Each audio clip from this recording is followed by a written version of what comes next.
Centers for Community Services Administrator,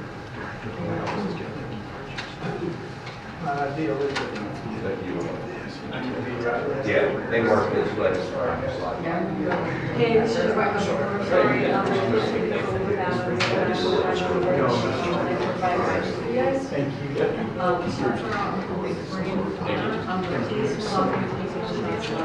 Yeah, I got I don't think that's a problem. I think that will be done later, privately. It won't be part of this.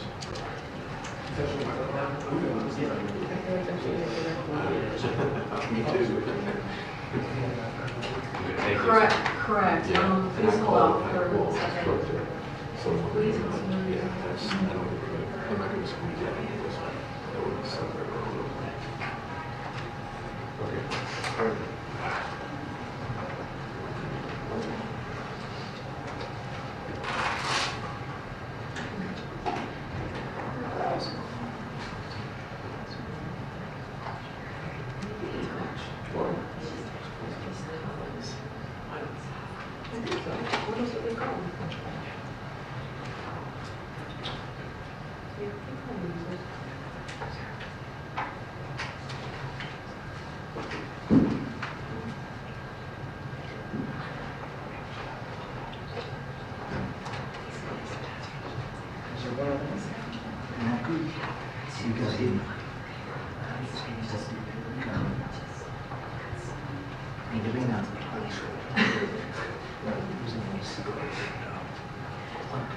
Yes, please hold on.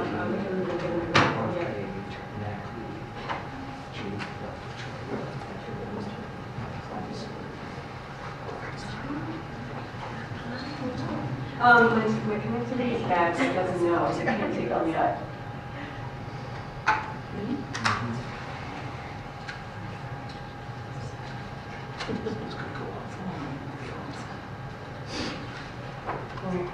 It's literally right on my phone. Just the way that it's facing.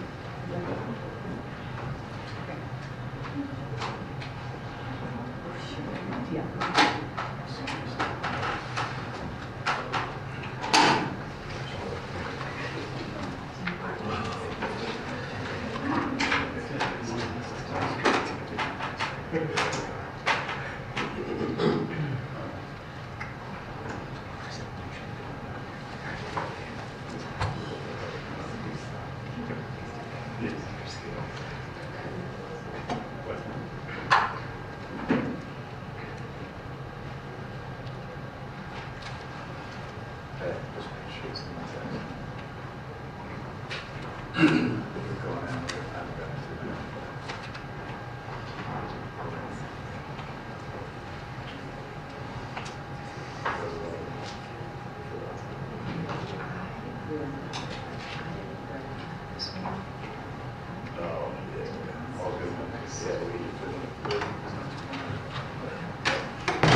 That's right.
Big t-shirts and stuff.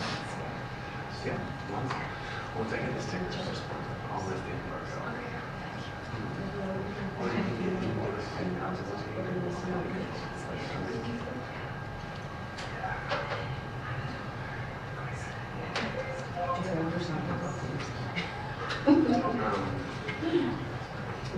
kind of.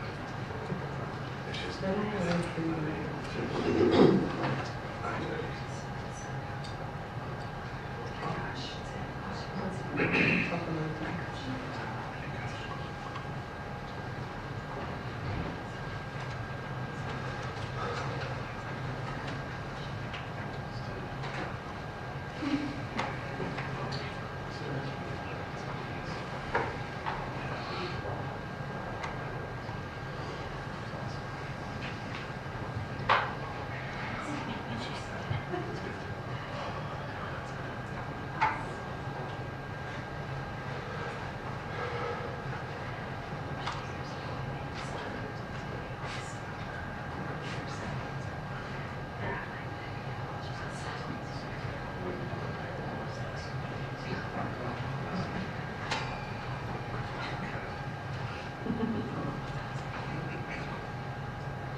That just happened.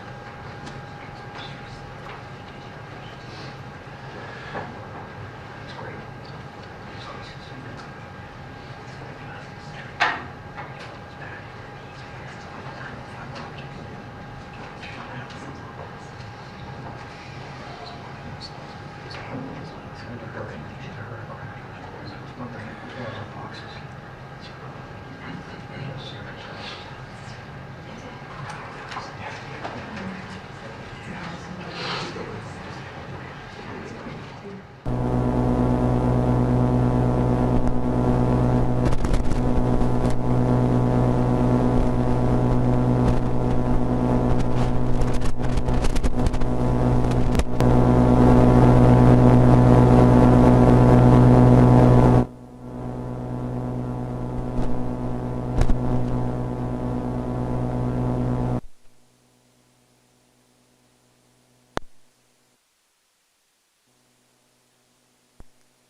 A number of secretaries.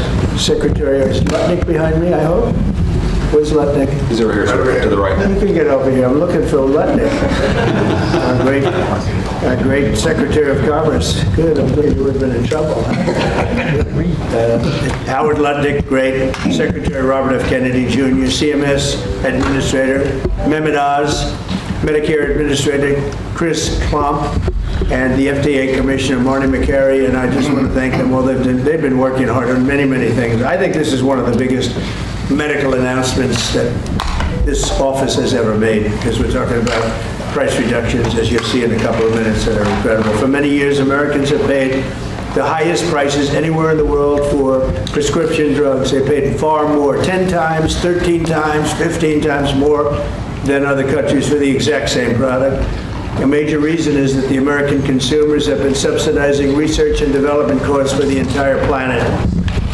They put all of that on us, and yet they were the beneficiaries too. So it's being changed as of today.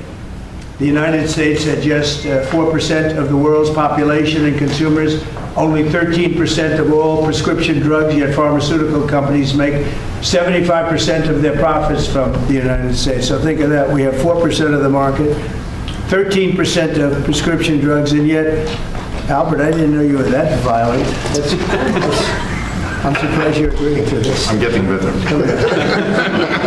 No, he's doing the right thing, thank you. And yet they make 75% of their profits from the American customers, so it's something.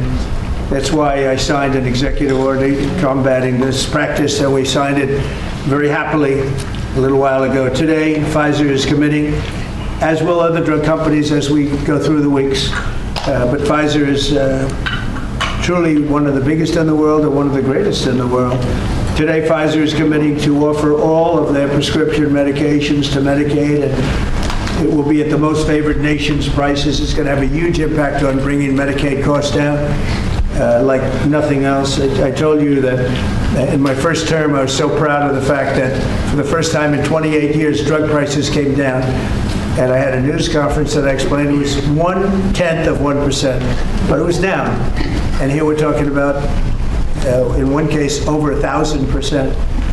This is a critical step forward to our work and to improve health care, and hardworking, low-income Americans, especially low-income Americans, will be helped so greatly. In addition, Pfizer is agreeing to provide some of their most popular current medications to all consumers at heavily discounted prices of anywhere between 50 and even 100%, and that's off the price. And in some cases, even more than that. These drugs will be available for direct purchase online at a website operated by the federal government. We're also announcing that moving forward, all new medications introduced by Pfizer to the American market will be sold at the reduced most favored nation cost. So we'll be paying essentially what other countries are paying, who have been much lower, much lower for many, many years. Furthermore, Pfizer will invest $70 billion to reshore domestic manufacturing facilities. In other words, they're going to bring a lot of their facilities to make their drugs and make what they make, their product. They're going to make it in the United States. I appreciate that $70 billion investment. and fund research and development right here in America.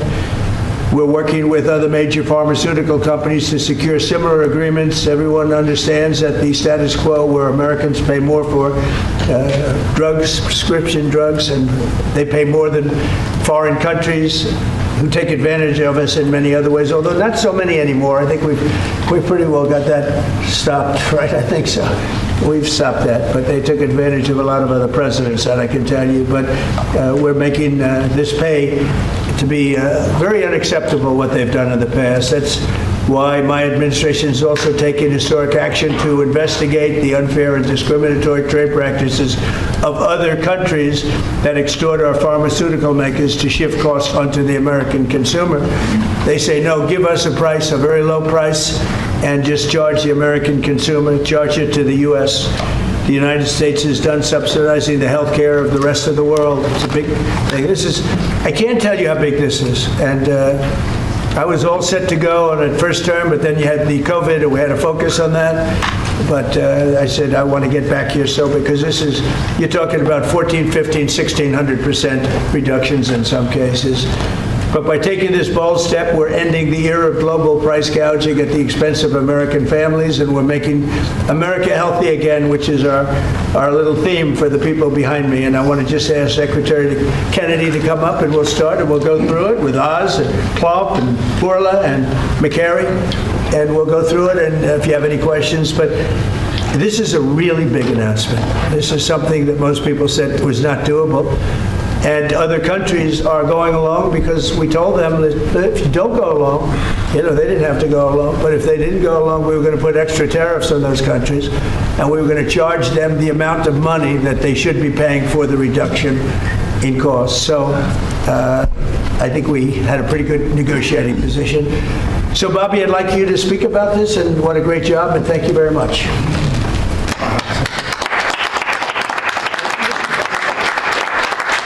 Start by thanking a couple of people who aren't up here, Theo Merkel, Dr. Heidi Overton, who played key roles in this negotiation and helped make this happen, and also Inma Hernandez, who's not up here, but John Brook and Chris Klump, who were the people who were negotiating, in some cases, I think including last night, 24 hours without any sleep. This would not have happened without President Trump's leadership. I told my son last night, we're all under secrecy about this, but I told my son late last night, I have a 27-year-old son, Connor, who's a very liberal Democrat. And I told him this was happening, and he just paused for a minute, and he said, "Thank you, Dad, I'm so proud of you." Because this is something Democrats have wanted for 20 years. Republicans have wanted for 20 years. Everybody said they're going to do it. Nobody has even taken a step towards doing it. And the reason was because it was such a daunting task. And, even all of the negotiators, you see, I also want to thank Howard Lutnick. This would not have happened without him. But even all of the negotiators here and all the people on at HHS and at the White House team, all we could see was all the reasons that this couldn't happen. Everybody had tried. Nobody could make it happen. And it was President Trump alone who, with his doggedness, his persistence, he saw this clearly in a way that none of us other, in its most simplest terms. Why are we spending more on this country than any other country? Why are we spending 75% of the revenues that come to the pharmaceutical industry? We're doing all the research, and everybody else is riding on our slipstream. And President Trump, I would say, harangued and harassed us to make this happen. I was getting calls at 11:30, 12 o'clock at night. "Oh, are you asleep? And you got to get MFN done." And at one point, Dr. Oz told me, "I can't take the president's calls anymore." I have a lot of reasons. My wife has a lot of reasons to say to me about different things that happen in my life. "Doesn't that give you anxiety?" And I say, "I don't get anxiety. This gave me anxiety." Oh, thank you, President Trump. It would not have happened without your leadership. This is real leadership. It's a president who has a vision. and makes that vision happen. And I can't think of any other president of the United States who could have done this in our history. I'm very grateful to you. This is an extraordinary benefit to the American people. Thank you for your vision, President Trump, your bold action, your unwavering commitment to health and well-being of the American people. Never has a president stood up so bravely for the American people with respect to health care. And by the way, I forgot to thank Albert Berle. Albert and I have had a long history of antipathy and antagonism toward each other. But I have to say his leadership in this took tremendous courage. And he really created a template for corporate responsibility, for putting public health ahead of his individual interests. So I'm very, very grateful to you for that, Albert. Under the leadership of President Trump, the U.S. government is now acting as a tough negotiator on behalf of the American people. Today is about fairness, it's about equality, it's about giving hope to those who are trying to stay healthy, who are managing illness, and who are fighting for their lives. We refuse to make the most vulnerable citizens continue to pay an unthinkable price for the world's pharmaceutical breakthroughs, which we pay for. This policy is a shield for the chronically ill who have carried the burden of high drug costs for far too long. It's a signal to every American family that we're finally putting their health and financial security first. And it sets a new standard, one that says we won't write blank checks to the drug industry any longer. No family should ever be forced to choose between filling a prescription and putting food on the table. Americans should not be gouged paying 300 or 400 or 1,000% more than people in other countries for the exact same drug, many times manufactured in the same factory in New Jersey and sold in Great Britain for 1/10 the price that it's being sold for here. This week, and I was with some friends up in Martha's Vineyard, and an old friend, one of my oldest friends, his wife and daughter have a chronic disease. And that chronic disease last year cost $150,000 to treat. And the mother had to choose whether she was going to take that money and spend it on her or her daughter. And she spent it on her daughter. So she had to make that choice. It's a choice that no mother should have to make. We did a roundtable recently on drug prices. One patient spent more than $180,000 on one drug. One cashed in all of her savings and worked 3 jobs to make ends meet. One almost quit her job and moved to Germany to get the drug cheaper. Some looked at getting the drug on unsafe secondary markets because they could not afford it through the legitimate markets. Today, we begin to right that ship for the mother trying to help her child get better, for a grandmother at the pharmacy counter, and for millions of Americans who want to restore their health.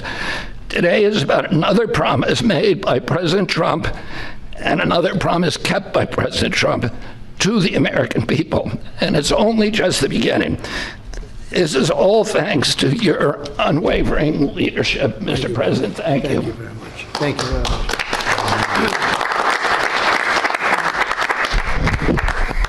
much. There is a fine line between vision and hallucination. People have to follow you for it to be a vision.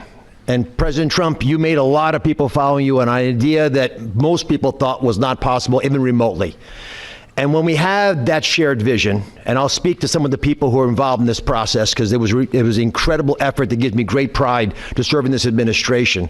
And the fact that it did not leak is also an issue of pride for us, because these were tough challenges. And Albert Bourla looks very calm up here and cat-like, but he is ferocious when you get him in a negotiating room. This is true for all the pharmaceutical companies that we are negotiating with. And Secretary Kennedy, my son Oliver, who I told about this deal as I was walking over here, is a Republican.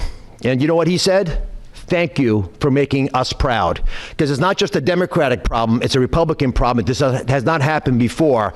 And it took a crusader like President Trump, with the support of Secretary Kennedy, Secretary Lutnick, I see the vice presidents here as well, just unwavering, dogged pursuit of change. And now I have to admit that I know the president has me on speed dial, and most of the time when he would call me, as Secretary Kennedy alluded to, it was about MFN, and he always had reasons why we needed to go faster, why people were being hurt today because we're allowing the kinds of pricing that had been tolerated for so many decades in America. The time of the day didn't matter, the day of the week didn't matter, and that's how the president was functioning. This was such an important part of what he saw as his legacy, which is why it brings such pride to all of us up here and many others to deliver it. And the laser focus that the president had on this, which he shared with me the day that I was nominated, that he nominated me for this position, and has reminded me frequently since, made it a top priority for us as well at CMS. Now, to do this, you have to have tactics, not just vision, but tactics. And the first tactic the president shared was to introduce me to Albert Bourla. He took us to dinner with Secretary Kennedy, and he argued, and he's a great deal maker, as you know, that if you're going to make a deal of this scope, of this nature, you need trust. So the president lit the kindling, he got the embers going, but he needed us to nurture that beginning of a fire so they would blaze into what today we can announce as the grand deal, one of the greatest ever, certainly in the space of pharmaceuticals. I gained to respect Albert, and I'll tell you why in particular. It was because he recognized the dangerous problems facing so many Americans, that they had to choose between taking medications prescribed by their doctor that could be life-saving, or shopping at the grocery store, paying for their kids a fundamentally important need that would be squeezed out because they couldn't compromise on drugs, or often worse, they compromise on the drugs. 1/3 of all prescriptions are not filled in the pharmacy because of this. We talked through the winter, we talked through the spring, we talked through the summer, and we got nowhere. We stalled. The industry is powerful, they're important, they have smart people. There's no reason for them to give the numbers that the president is articulating today. And you see these numbers on the charts around us. These are massive wins for the American people. But the president in July demanded, after the executive order, that manufacturers make a firm commitment and to lower prices or else. And it sent shockwaves through the industry. It got the ball rolling again. Our talks with Albert heated up, but it wasn't until last week, if you want an inside story, it wasn't until last week that we made a major breakthrough. And our hardworking team embarked on a remarkable story that I think books will be written about, 24/7, nonstop, with industry, with Albert, with his great team at Pfizer. And with this partnership, we began to deal with the fundamental challenges we have, which is protecting medical advances for the future, while at the same time securing the prices Americans want today. We're going to continue to stimulate and strengthen innovation. That's what a great country does, and we are a great country with a great leader. We're going to protect the U.S. hegemony in R&D. We dominate the planet in discovering cures for illnesses. All those orphan ailments, all those remarkable advances, they come from research labs here with companies like Pfizer and other great ones in the pharmaceutical space. We're going to lead in the life sciences. We're going to lead in ideas. And we're going to make sure that we do all that while we're being fair to the American people, especially our most vulnerable. We're going to finally deliver on the fair drug prices that President Trump has been speaking about for 2 terms. We're going to celebrate this historic day, I predict, this historic day in the medical field for generations to come. The heroic negotiators that I do feel compelled to mention, and Secretary Kennedy kindly also mentioned their names. Some of them can't be in here because they're busy negotiating future Ds. Inma Hernandez-Delso, John Brooks, who's a deputy administrator of mine, Theo Merkel, who is in the back and tall and hard to miss with DPC, and Corey Enslin with the same group, did a spectacular job, and Don Dempsey at OMB. Just wonderful human beings, worked tirelessly to get this done. We were able to secure this first MFN deal, and the president touched on this, but we have much more to come. You'll be hearing breaking news from the president for the rest of the fall. And Mr. President, these brilliant minds are here because of you. Now, I don't want to just pay homage to this. I want to actually speak this a little bit. The passion to protect the American people brings top-tier Americans into the government. We've created a powerful administration with the president's leadership, an administration of winners. People get things done. They see the generational opportunity to fix the biggest problems our nation faces. And the person who led this negotiation, Chris Klump, embodies this seal. Now, Chris Klump came to visit Secretary Kennedy and I the very first day we were looking for staff to try to bring in the government. And neither of us really had an idea of how challenging this might be. And he came to the interview, and we knew that he had built a business that was worth several $100 million. And the secretary, very poker-faced as he tends to be, looked at him and said, "Are you willing to give it all up and move your family to Washington?" A young family, 4 young children, beautiful wife. "Are you willing to come across the country and serve our nation, serve this president to ensure vital programs like Medicare, which he runs, will keep our seniors healthy for years to come?" He gave it all up like so many have in this administration, passionate to follow the president's lead and serve under Secretary Kennedy. And for those of you at home who are watching, and I hope there are quite a few, I think this shows just how cool a place it is to work, is in this government. And I take great pride in handing the ball to Chris. Chris, tell the American people what they have won thanks to your passionate ability to deliver on President Trump's promise. Thanks very much.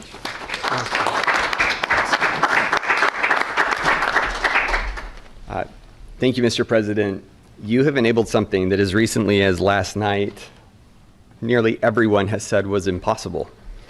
And Secretary Kennedy and Administrator Oz, thank you for having trust in us as a negotiating team to drive this forward on behalf of the American people. It is an absolute honor and privilege.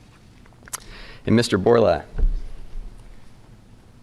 to you and to the team at Pfizer, you have taken a step that I think few appreciate, requires a level of courage to change something that for decades administrations have tried. And there was no incentive rationally for you to do, and yet you've done it because you recognize the opportunity to align your economic interest with the social interest of the American people, and we are grateful. Today is historic, as has been discussed. This is a major win in the battle for affordable health care and affordable drugs. As the president said, on average, we pay nearly 3 times what the rest of the wealthy world pays for branded pharmaceuticals. And yet we drive more than 50% of global R&D, 50% of revenues, nearly 70% of profits. It's unjust, it's morally unjust. And when this happens, we stifle innovation and we limit access for the most vulnerable people across the planet and in America who need these medications. And so the president directed us to make deals. That's what he does, and it's what we do. And all great deals, and this is a great deal, are rooted in principles. And this deal was rooted in the principle of fairness.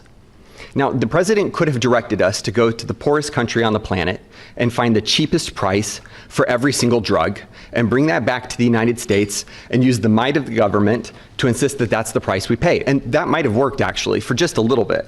But very quickly, it would have utterly destroyed innovation in pharmaceuticals. It would have destroyed American primacy in building life-saving medications. There are nearly 20,000 known diseases on the planet. We have treatments or cures for far fewer than 10% of them. So that would have been a bad strategy, and it would have limited access to those who need those medications the most. But he didn't call for that.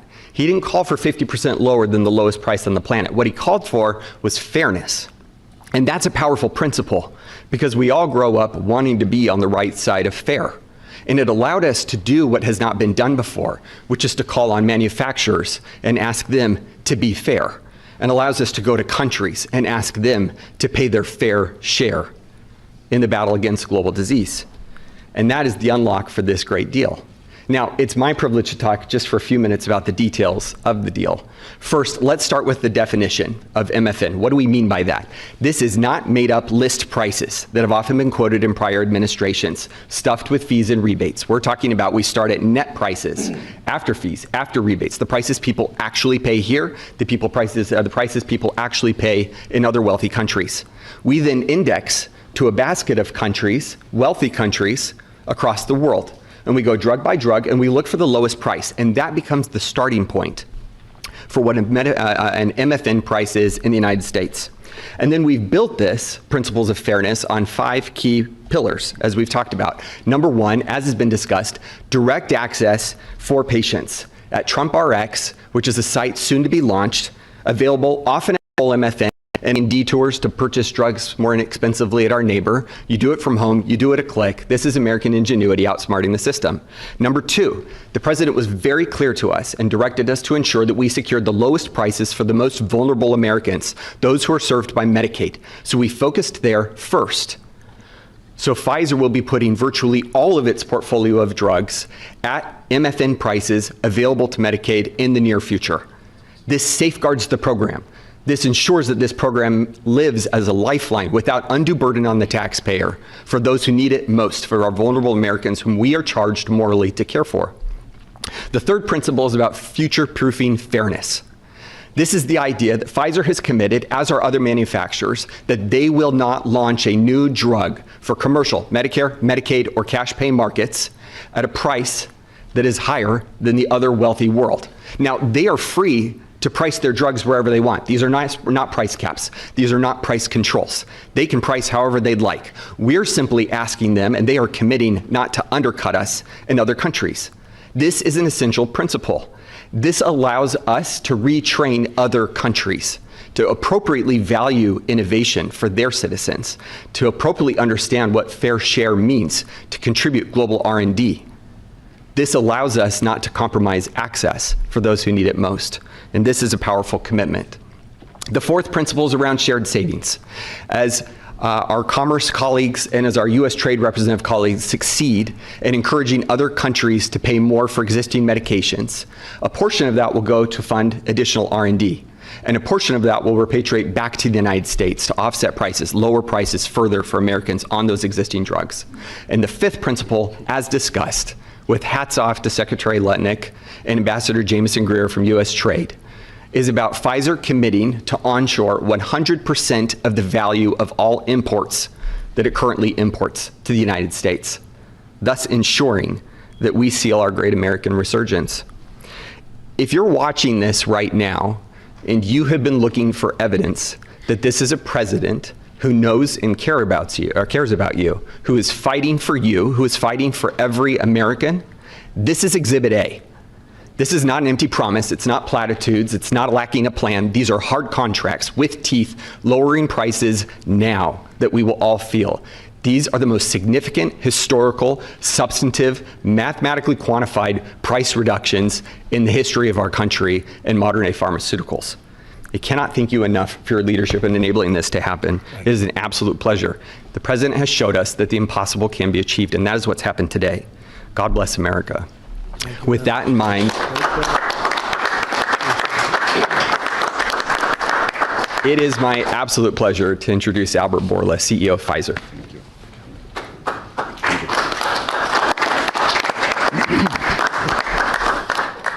Mr. President, what an honor to be here today in this office to announce a landmark agreement.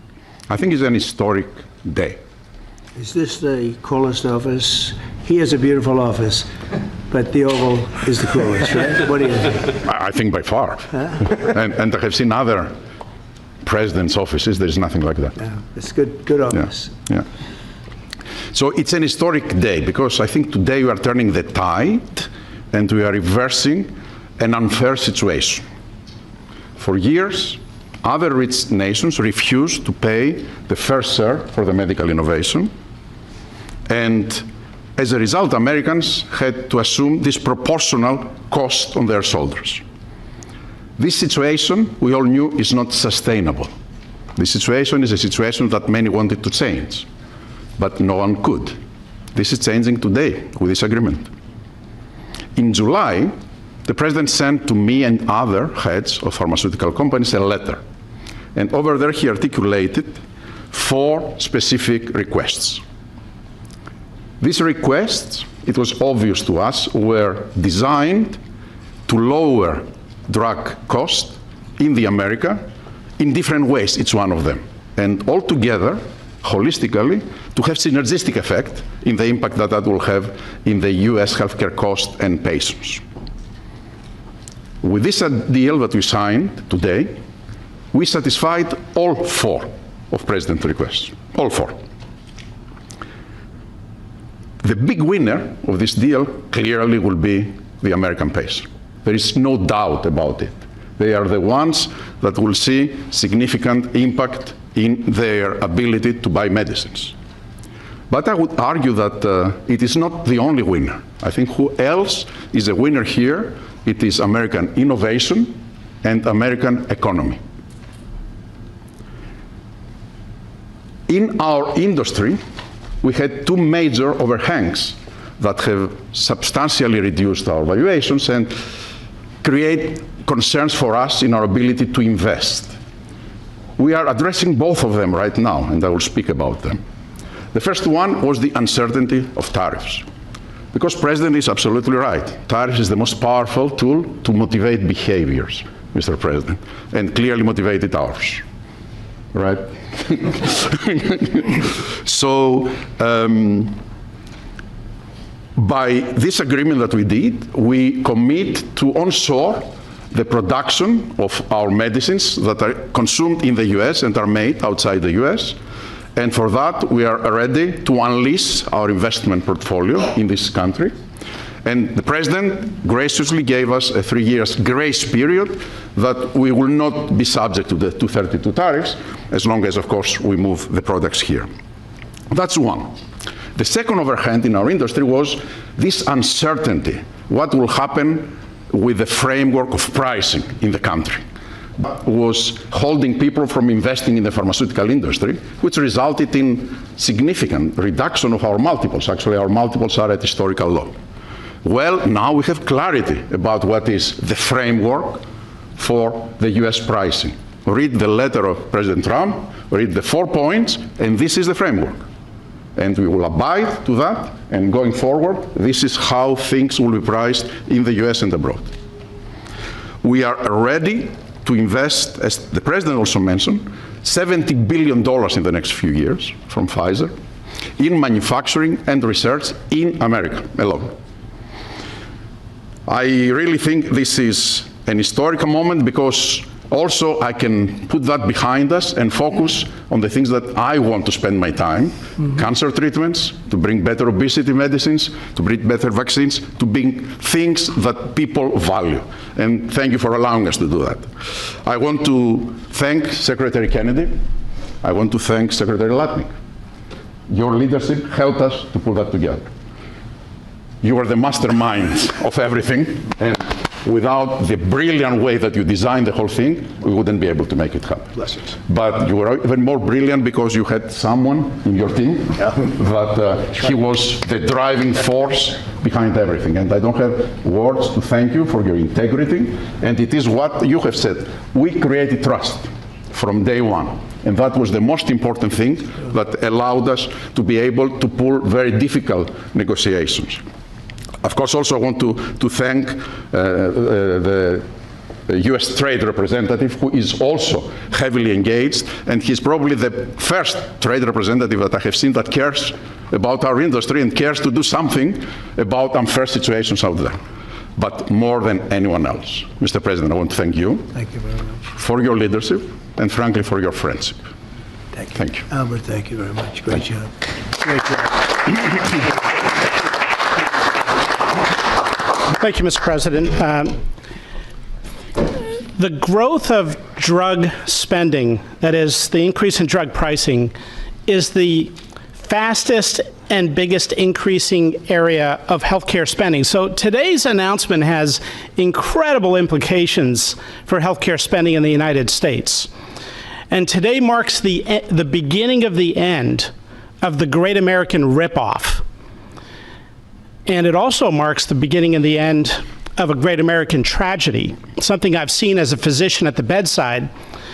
Patients getting spun up into a financial rage, doing GoFundMe campaigns online, sending repeat reminders, asking people to donate, getting their churches to pass the offering plate from pew to pew, Sunday after Sunday, to try to get enough money to pay for a drug in the United States, a drug that's 5 or 10 times more expensive than the same drug in France or Germany or the UK. People get spun up, and it's a tragedy. Having cancer is hard enough. Getting spun up into a financial rage in order to try to get the money to pay for treatment makes it so much harder. 37% of people who go through cancer care say in the end that the financial toxicity makes them want to avoid or delay care in the future. That is, they're done with it. They're done with the system. That's how toxic financial toxicity can be. And for what? For what? So the US can finance the R&D of the world? Well, that ends today, thanks to President Trump. So we want to see R&D. We want to see American pharmaceutical companies thrive. We want to see pharmaceutical companies that do business and manufacture in the United States thrive. At the FDA, we're doing our part. If you're going to equalize your price to that of other wealthy countries, we're not talking about Zimbabwe. We're talking about Germany, France, UK, Japan, other wealthy countries, the OECD countries. If you equalize your price, then we're going to put your future applications at the front of the line. A voucher to get a review in weeks has a market street value of about $500 million because every day is money when it comes to getting a drug approved. And so if you meet one of the president's national priorities stated very clearly, moving manufacturing to the United States, meeting a large unmet public health need, or equalizing your prices. We're the largest purchasers of drugs, so we deserve the best prices. And so we're going to do our part. And if a generic company makes their drug in the United States, that application is going to move to the front of the line as well. And if you're going to build a plant in the United States, our FDA inspectors will walk through that plant during the construction phase, something never done before, so that it's ready on day one. So thank you, Mr. President, for your leadership. They said it couldn't be done, and here we are. Thank you. Chris, you may want to go up and just show one of the boards about how quickly the prices come down. And these are small examples. We're going to have it over 1,000% in some cases. You'll see that during the week. But we just picked out 4 at random, and you see the kind of numbers. Bobby and maybe Albert, good. We picked 4 examples, but I want to be totally clear, these are not the only 4 examples. And as the President mentioned, this is not the only agreement. It is the first. It's a historic agreement. There are many to come, and we're excited to talk about them. And that means hundreds and hundreds of drugs. We are not exaggerating when we talk about reductions of up to 80%. We give you 4 examples here, one for dermatitis. The new price at MFN results in 80% reduction to what's available today. One in postmenopausal osteoporosis, 85%. Migraines that affect so many Americans, 50% reductions. Rheumatoid arthritis, something my own mother struggled with, 40% reductions. This is about access. This is about ensuring Americans have access to life-saving medications. These are real prices. These are net prices. They're not made up. They're not funny numbers. Thank you very much. Great job you've done. Everybody here has been incredible. We've been standing here talking about the Make America Healthy Again a lot lately, and I think our meeting the other day was excellent on a thing called Tylenol. That was a very important meeting. I think that was a very important meeting. And this, in terms of pricing, it's going to be great for Medicare, Medicaid, Social Security. It's going to be great for everything because your medicine costs are coming way down. We have some examples that I think we'll be able to show you next week of over 1,000% in some cases, where a pill that cost $10 in London was costing $130 in New York and various other places within the United States. And the same thing with Canada. People would go to Canada, they'd go to Mexico, they'd go to other places to buy drugs. They don't have to do that anymore. So we have favored nations. So that's what we have. And it's one of the biggest days I think anybody will ever have. We're talking about massive numbers, and the numbers are going to get even better with a little time. And I will say, Albert, I think that the drug companies are going to be the same. You're going to, you know, the world, we're really competing against the world, so they have more people. So we'll come down a lot, and the world's going to go up a little bit. And the end result is you're going to, I think, do the same business pretty much. Maybe you'll figure a way to do more business, I think, knowing you. But I think the drug companies, we're going to come down a lot, the U.S. will come down a lot. But the world, many more people, is going to go up a little bit. And it equalized, and it's a great tribute. And I want to thank everybody up here. JD, thank you for all of your help too, and Howard, great, really great job. Thank you all very much. Do you have any questions? How about we focus on this? It's so big, let's focus on this. Mr. President, please give us a timeline. Yeah, Mr. President, first of all, this kind of goes along with your America First campaign promises for lowering health care costs. On a day that it seems like we're going into a government shutdown led by Democrats on the premise of providing health benefits to illegals, this seems to, your move here is a stark contrast to that. Could the same principles that you did today apply to health insurance, to maybe lower the cost of health insurance? Many Americans are kind of struggling with that. We're working on just that, a little different group, but we're working on just that. It could, I don't know to this extent. You know, we have a pill, one pill in particular we're going to show you next week. It sells for $10 in other countries and $137 in the U.S. and that's coming down now to probably $15 or $18. They'll go up to 18. I think that's pretty much right, Albert. It's not you, but they'll go up to 18, and we'll come down from 135 or whatever down to 18. I mean, that's a massive number. Remember, I was the one that held a news conference because I lowered drug prices by 1/4%. I think it was 1/8 of 1%, but it was the only one in 28 years that brought drug prices down for the year. But it was a very small number. Now we're talking about, you're going to see one over 1,000%. Look at these numbers. So, and this has a big impact, even on the discussion that we'll have with Chuck Schumer, who was here yesterday, along with a very nice gentleman who I didn't really know. You know who I'm talking about. The two of them came, and we had a good discussion, and we're going to see what happens. We're going to see what happens, but this has a huge impact on that because these numbers are going to bring Medicaid. We talk about Obamacare. Obamacare is a failure. Obamacare is not good. It's there, but relative to other health care programs, it's in the lower 20%. It's not good. And I asked the Democrat representatives, what do you think about coming up with a better health care? This actually allows you to do that because the cost of prescription medicine is a very big, more than 50% the cost of what we're talking about. So we might be able to do something like that. This is one of the biggest news conferences from a medical standpoint that I think has ever been had by any administration. Yeah, please. Thank you. I'm curious, where are the other companies other than Pfizer? Are you expecting them to come on later? They're all with us. And I was honored to have Albert be the first. He's done a fantastic job with, as you know, with the COVID. He did a fantastic job with a lot of things. He's a leader, and Pfizer is right at the top. It's there. Eli Lilly has been fantastic also, my friend. And they're all coming in over the next week. We're making deals with all of them. And I said, if we don't make a deal, then we're going to tariff them an extra 5, 6, 7, 8%, whatever the difference is, and we'll take it that way. So we took away the advantage by the fact that we have tariffs. We took away the advantage that they would have of just saying no, and we couldn't do anything about it. If they do that, what we do is we'd put a tariff on them of an equivalent amount, and we take it that way. And nobody wants to play that game. So they're going to be, they're all going to be good. We didn't have to mention that to Albert. Well, maybe I whispered it to him very slightly. We had to give ourselves a little bit of an advantage.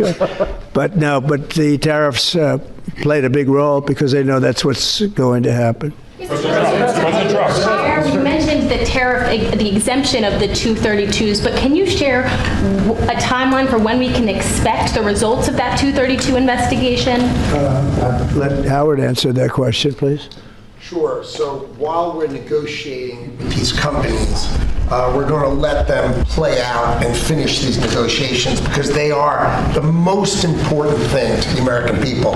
So we are standing by, helping and working with them, but the driver of the 232 outcomes is our HHS team because, look what they've accomplished today. So we are on their side helping them, but that is the model that's going to drive. And you have to understand, Albert's spending $70 billion that he wouldn't be spending because of the tariffs, let's say, and other reasons. I think he liked the winner of November 5th, in all fairness, but because of the tariffs. And that wouldn't happen. He's not going to pay any tariffs because when he moves here, there are no tariffs. So he won't be paying tariffs. That's the beauty of it. If you move here, there are no tariffs. And we have over $17 trillion, Albert. Do you believe these numbers? So Biden had less than $1 trillion for 4 years. We have over $17 trillion for essentially 8 months. Pretty amazing. When will prices come down, Mr. President? When can Immediately. America? They're going to start coming down. Drug prices? Well, they'll be starting immediately. Yes. Mr. President, can you speak to what impact you think this reduction in drug prices will have on midterms coming up? I think it's going to have a huge. I said, if we can pull this off before midterms, I've wanted to do it from the beginning, from my first day in first term. And we were doing so well. We had the greatest economy we've ever had. Everything was good. And then we're ready to do this, which is complex and big. It's a big change. But what happened is COVID came, and we focused on COVID. We focused on COVID very hard with Albert, with the other companies, with everybody. Regeneron was a great thing. You know, we did a lot of therapeutics that were fantastic. And so we focused on that. And I said, if I pull this off again, the first thing I'm going to do, and you know, we've been working on this really for 8 months. It's a very big deal. This is a big shock to the system. But it's not as much as I said. They're going to go up. The world is going to go up a little bit. We're going to come down a lot. But now it's fair. We're going to be paying the same thing. Yeah. President Trump, in your first term, when you cut the price of insulin, Biden later came in and tried to steal credit for that. Do you worry that the Democrats are going to try to steal credit for these historic cuts? I really appreciate your question, because I did. I cut the price of insulin down to $35. And the problem is with many of these things, and in this case it's going to be pretty quick, but oftentimes you'll do something medically because of the process, and it won't be seen for 2 or 3 years. That happened also with, I could say 4 different things, but just if you talk about insulin, so it was 200, 300, 500, and you couldn't get it, and I got it down to 35. And I said, I hope I win the next election, because otherwise whoever wins is going to take credit for it. Well, what happened is we did win the election. We did great. But unfortunately, it didn't work out that way from a practical standpoint. And Biden, when I saw him get up and take credit for the $35 and even less insulin, that was 1,000% lower than what it was just previous. Boy, I tell you, I didn't like it. I didn't like it. So I did the best I could to let him know we did it, because we want to be given credit. But we are the ones that got insulin down to that number. And you're right, they tried to take credit for it. They had nothing to do. In fact, they didn't even know what happened. All of a sudden, the insulin price kicked in at $35. And they asked Biden about it. He had no idea what the hell they were talking about. But after they explained, and they didn't really explain to him because he was not capable really of understanding it. But when they went out and talked about it, they acted like it was a great feat by Biden. It had nothing to do with him. And it continues, and we'll get it down even further. But insulin was, people weren't taking it, I would imagine. They couldn't take it. God bless you, Bobby. I hope I didn't catch COVID just there. Don't you have Paxlovid? What is it? Paxlovid. He's got Paxlovid. Give me a Paxlovid immediately. While Nancy Pelosi is ignoring what you're doing for the American people, she's going after your administration for cutting taxpayer-funded health care for illegal aliens. Last night, Nancy Pelosi, she went on NBC last night, dropped a bunch of F-bombs, told Republicans to go F themselves. Has she lost her mind? We have done an unbelievable job medically. Just this, if you did nothing else, we've done a lot like the insulin, but just this, nobody can ever catch this. This is the biggest price reduction times, maybe 10 times, 15 times than has ever been given before. And this is going to have a huge impact. You know, as I said, Obamacare is not a good thing. It's been bad. And I'd like to make it better. I told them, I spoke to a lot of people, a lot of Democrats recently. I said, why don't we change it? We can make Obamacare much better. We could come up with a new system that would be much better, less expensive for the people and better. This is maybe the biggest breakthrough, because, you know, when you're talking about the prescription drugs, that's a big part of it. So we're going to look, this is prescription, but we're going to be looking at that. We could come up and through this whole thing, you know, because, I don't know, we'll probably have a shutdown, because one of the things they want to do is they want to give incredible Medicare, the Cadillac Medicare, to illegal immigrants. And what that does is it keeps them coming into our country, and like they do in California. And no country can afford that, no country. And we have the border stopped up, we have it closed, we have nobody for 4 months, zero people came in. That wasn't me, that's by the authorities who happen to be liberally oriented. But just think of that. We have people offering health care to people all over the world that they can't afford to pay. And that's the Democrats. And what that does is it brings people into the country because they want to come in for the health care. But no country can afford it, and they can't afford it. So we cannot allow them to charge tremendous amounts of money for health care for people that aren't even citizens. And in many cases, they come in from prisons, jails, and mental institutions. And we can't let that happen. So we have a big fight over that. We have a fight over open borders. They still want open borders. We're having a fight over men and women's sports, if you believe it. You would have thought they would have learned that it's not a good issue. And we have a fight in transgender, as you know, transgender for everybody. And that, when you talk medically, that's a lot of money too. That's a lot of, those operations are bad. So those things are also being discussed right now. I mean, can you imagine we're actually talking about open borders, and we now have a great border, and we have a great country. Our country was dead 1 year ago. Now we have the hottest country anywhere in the world. Big difference. Yeah.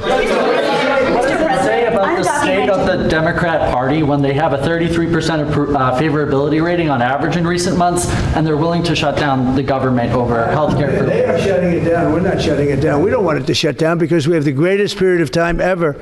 I told you, we have $17 trillion being invested, so the last person that wants it shut down is us. Now, with that being said, we can do things during the shutdown that are irreversible, that are bad for them and irreversible by them. Like cutting vast numbers of people out, cutting things that they like, cutting programs that they like. And you all know Russell Vought. He's become very popular recently because he can trim the budget to a level that you couldn't do any other way. So they're taking a risk by having a shutdown because of the shutdown, we can do things medically and other ways, including benefits. We can cut large numbers of people out. We don't want to do that, but we don't want fraud, waste, and abuse. And, we're cutting that. But they want to have illegal aliens come into our country and get massive health care at the cost to everybody else, and we don't have it. And that's I would say, the number one reason that they want to strike is to get illegal immigrants health care. And, Gavin Newsom wants that, too, in California, and it's destroying California. We can't have that. We're not going to let it happen. Do you have a plan for dealing with drug companies that are responding to MFN only by raising prices overseas as opposed to lowering prices in the U.S.? No, they're responding. I understand that question very well, but they're responding by lowering prices. They're helped by lowering prices. There's a price at which they can't sell, and they're helped by lowering prices. In the case of Albert and in the case of Eli Lilly, the fact is our prices are coming down massively. You see, that's just a few of the basics. But they're coming down much more than that with many drugs, and over 1,000%. Think of that, over 1,000% reduction. And we'll show you that next week because we have some of them on the board next week where you have over 1,000% price reduction.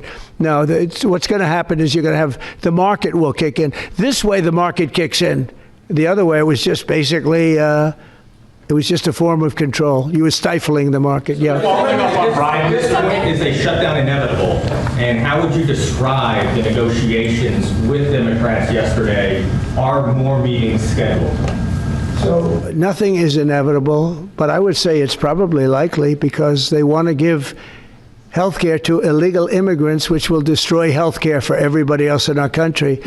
And I didn't see them bend even a little bit when I said we can't do that. Okay? Can I ask a question of Dr. Oz, Administrator Oz? If there is no deal reached on the Obamacare subsidies with the Democrats, is there anything that CMS can do to lower those, or to mitigate the increases of those Obamacare subsidies? Not really, but we have time. We have time till the end of the year to make the changes I know the president is evaluating, but we should have a clean continuing resolution, get past this budget process as it has happened so many times, and allow the president and leadership some freedom to be able to put some good ideas in front of the legislative bodies. Mr. President, undocumented immigrants. We actually do have time for that.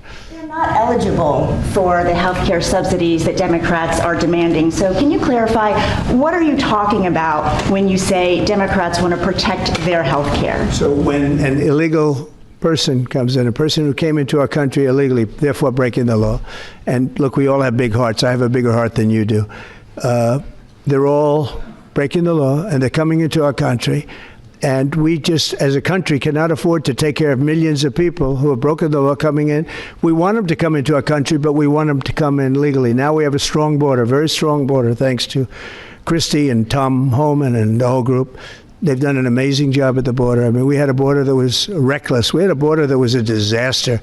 They were coming in by the millions. I say 25 million people. You're saying less, but I say 25 million people came in illegally. And no system can take care of the health care of all of those people that came in. Now, a lot of them have gone out. We have over 11,000 murderers. We got many of them out. Many of those people have been taken out of the country, brought back to where they came from. In some cases, put in prison because they're so dangerous. We don't want to take them out. We have to watch them. We don't want them coming back. But if you look at what's happened in Washington, D.C. right now, it is such a place. I just drove through it, and it's clean and nice and beautiful, and people are walking around, and they're not afraid of being mugged. We haven't had murders. We haven't had anything happen in a long time. It took us 12 days to make it very good. It took us 20 days to make it beautiful. And now we're going to Memphis. But I think we should always keep a presence here, because if we don't keep a presence, it's going to come back never like it was, because we got rid of 1,700 career criminals. You know what that is? One career criminal can give you a lousy reputation for danger, because they commit many crimes a day in some cases. But Washington, D.C. is an unbelievable example of what can happen. And now we're going, as you know, to Memphis, which was very similar to Washington, very dangerous. And we're there, and we're working along very well with the governor, the mayor. A lot of these Democrat mayors, you know, what they don't want to have us do well, because if we do well, it makes them look bad, and they shouldn't feel that way. If I were a Democrat and I was a governor or mayor, I'd be calling Trump. I'd say, get your troops over here, just help, because the mayor of Washington is getting a lot of credit for what we did, you know, a lot of credit. But the beauty is, isn't it nice? Seriously, you walk down the street, you're not going to be mugged. You're not going to be hit. We had a meeting about 3-4 months ago, and I was saying to the media, how many of you people have been threatened or mugged or accosted during your walk to the White House? And they said, we don't walk to the White House anymore. But the answer was, remember, Brian, almost everybody's, look at this guy. They even attacked this big, strong guy, right? Didn't you get attacked? No, Mr. President, all due respect. Yeah, just take a look at the other guy, right? What happened to the other guy? I don't know. Those other guys are pretty tough. They're tough with a gun in their hand, right? And yeah, you were hit pretty hard. But almost everybody was. And now, nobody. Anybody been accosted in the last 3 weeks? If I would have said that 6 months ago, half the hands would have been raised out. No, we have a very safe city now. The country's going to be safe. We're doing one at a time, and we'll be going to Chicago. I told you this, our Union Pacific, head of the railroad. He knows this country very well. Started off as a very low-rung employee of the Union Pacific. He's now chairman. He came to me and he said, sir, save Chicago. It's a great city. It's going down fast. They had 11 people killed over the last couple of weeks. 11 people killed. 48 shot. That's not a city. That's a war zone. There's no city in the world like that. And then we have to listen to this Pritzker get up. I know him well. They threw him out of his business, and the family threw him out of the business because he's a loser. But we have to listen to Pritzker get up. He should call me and say, get the troops in. You ever hear that? 11 people over a week and a half killed. And I think it's 48, when you add it up, 48 people shot. And then I have to listen to a governor say how nice it is. It's a wonderful experience now. What is a wonderful experience is D.C. People are eating in the restaurants. They just opened 2 new restaurants, which hasn't worked in years. And we had it pretty good 4 years ago. We were just getting ready to do this, but we did it right. And, you know, we have a big victory in the Supreme Court. It's called merit. And so that includes the military. Our soldiers, did you see what they look like? These guys, they look like serious soldiers. They weren't playing games, and they went in there and they did a fantastic job. And Washington, D.C. is now a beautiful, safe city. The restaurants are thriving. The people are walking down the street holding their husband or their boyfriend's hand, and they're not worried about being raped or mugged or shot at. And it's been an amazing thing. And we'll do that in every city. We'll do them sort of one at a time. We'll do a couple at a time. And we have a tremendous force because, as you know, in recruitment numbers, when we put out, 2 years ago, when Biden would put out recruitment, nobody would join. Nobody wanted to be in the military. Nobody wanted to be police. It was just announced this morning. You probably saw my speech over with the military, with the generals, admirals. Record numbers of people signing up for the Navy, the Army, Air Force, Marines, Coast Guard, Space Force. I love Space Force. That was my baby. But we have record numbers of people signing up, and that includes police department, fire department. So, you know, it's been an amazing thing. Well, we're going to have another meeting next week on this. We have another great company coming in, similar kind of numbers. but we're going to show you some 1,000% drops in prices. There has never been anything like this in the history of medicine, and it's an honor. And Albert, I want to thank you, and I want to thank everybody behind me, because you are a great team. We have a great team. Everybody says you have a great cabinet.